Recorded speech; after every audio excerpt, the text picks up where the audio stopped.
So January 2014, I became mayor. For the 6 months leading up to that, the reason I wanted to become mayor was I was just frustrated with what was going on in Atlantic City. The budget was up to $260 million. Casinos were all providing most of the income that was there. The city should have been pristine. People should have been begging to come and live in Atlantic City.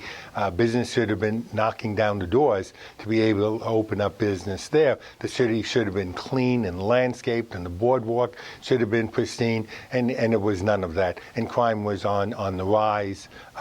People living in the residential parts of the city didn't feel safe. And I just saw a lot of waste. So I thought I was coming in, cleaning up the city physically, cleaning up what I thought was too many employees of the city.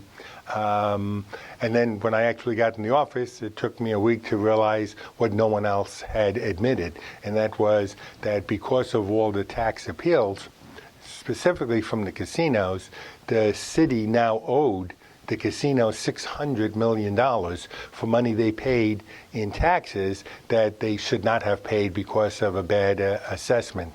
Now, $300 million of that was spent by the schools. Schools don't have to pay that back. So we had a $600 million debt now, and we had a $100 million shortage because once everyone had their taxes and their assessed values reappealed, you lost 85% of all the assessed values in the city.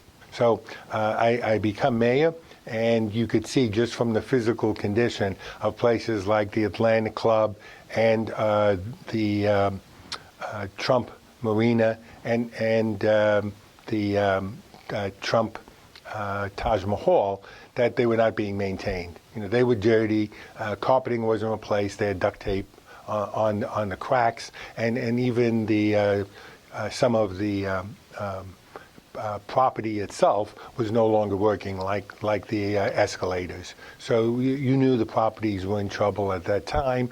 So when the casinos closed, it was devastating. You had a third of the people that worked there, meaning a third of the families that no longer had the income that they had before.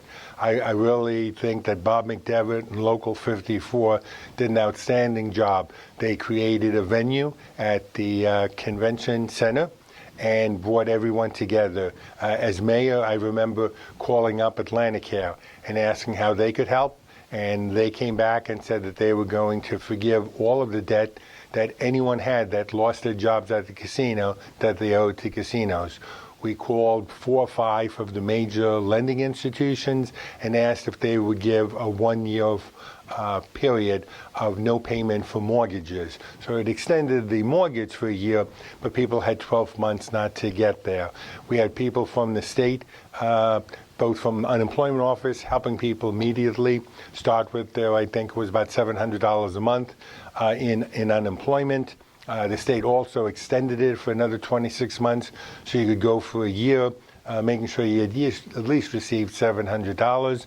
And we also had the unions there in case you wanted to tap into your 401k. Faith-based leaders were there as well, a couple of local imams, priests, ministers, pastors, just to help counsel people, and I was there with them. So that's what I think I remember most, is being grateful to see the community come together and realize that we were in tough times, and the people lost their job didn't have any reason to lose their job other than the business is failing. But they weren't part of the problem, they were still part of the solution. And so I think that was the biggest issue, seeing a town that was glistening and everybody was making money and stuff, all of a sudden go to everyone being unemployed, or at least having some member of your family, people on your street that needed help. Now, what I saw in my neighborhood is all of a sudden, it was like 1950s and stuff. You inviting families to stop over and enjoy a dinner with you, or as you baked, you were sharing it with your neighbors, and likewise, they were doing it with us.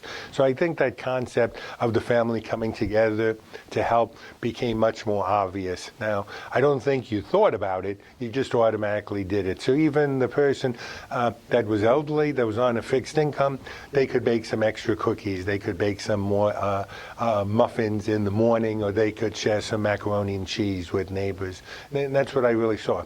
So it was good to be an American at that time. It was good to be an Atlantic City resident to see people actually helping.